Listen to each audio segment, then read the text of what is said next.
pourrait dire honneur et gloire.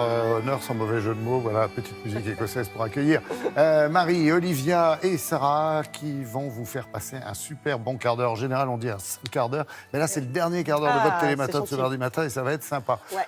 Effectivement, vous nous emmenez, Marie, ce matin pour commencer en Écosse, grâce à votre partenaire Géo qui nous fait découvrir l'île de Skye et pas l'île de Lille. L'île de ski. Voilà. Je suis content, ça vous fait rire. Ouais, ça nous fait rire, c'est sympa. Bien. Alors, l'île de Skye que les Écossais surnomment aussi l'île des brumes. C'est un petit paradis, une petite perle qui se situe dans le nord-ouest de l'Écosse. Alors, pour vous donner une comparaison, en fait, elle est plus grande que la Guadeloupe, avec seulement 10 000 habitants. Alors, c'est vrai que ces dernières années, il y a eu aussi beaucoup de touristes, beaucoup de visiteurs. 150 000, je crois.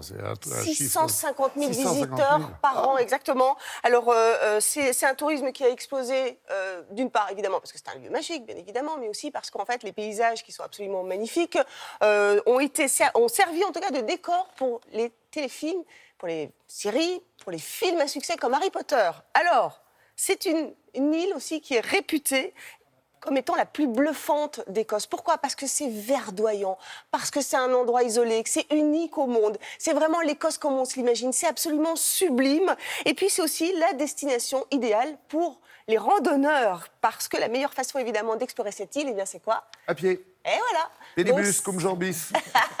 Donc c'est le journaliste de Géo qui, lui, a fait la traversée à pied et qui nous raconte. Regardez.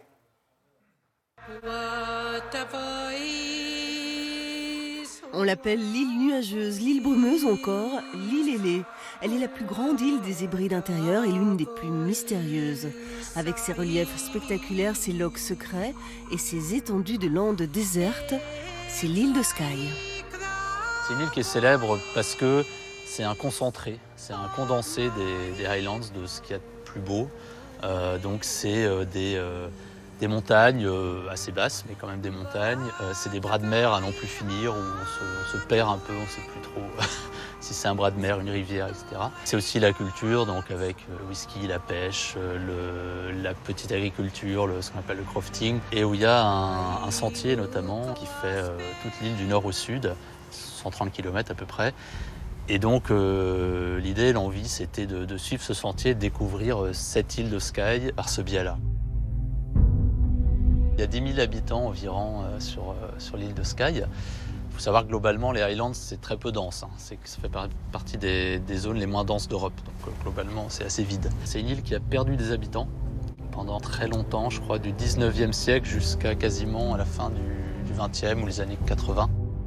L'atmosphère, les paysages, le mode de vie, le côté rugueux. Pour certains, l'île ailée ne sera jamais qu'un décor. D'autres, au contraire, rêvent d'y vivre. Depuis quelques décennies, ça remonte un petit peu et parmi ces habitants, donc on a des jeunes qui arrivent, qui s'installent là-bas. Alors certains sont des gens qui sont nés là-bas, qui sont partis, qui reviennent. Voilà, ça agit un peu comme un aimant sur eux, ils veulent cette vie-là. Depuis une vingtaine d'années, Skye est devenu un lieu incontournable pour les touristes.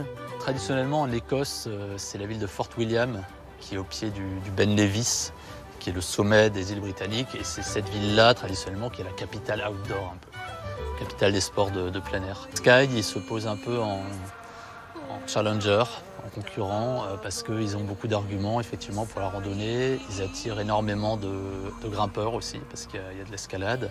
Ils attirent donc des gens qui veulent faire de l'alpinisme. C'est un des arguments aussi qui attire des touristes à Skye. À double tranchant, on pourrait dire, hein, Marie? C'est ça. C'est vrai que là, depuis ces dernières années, on a vraiment... les chiffres ont explosé. Comme je le disais tout à l'heure, on a 650 000 visiteurs par an, ce qui est absolument énorme. Alors d'un côté, c'est très bon pour l'économie, bien sûr. Et puis de l'autre, ça provoque pas mal de dégâts au niveau de la pollution, bien sûr, parce qu'on retrouve des plages qui sont extrêmement polluées. Il y a beaucoup de sites qui sont victimes du tourisme comme ça à travers le monde. Voilà. Alors bien sûr, il y a aussi les embouteillages absolument monstres, des plages surpeuplées. On est vraiment sur un surtourisme. Là, on voit rien, mais en fait, tout est concentré. C'est-à-dire que vous savez, c'est comme en Islande en fait.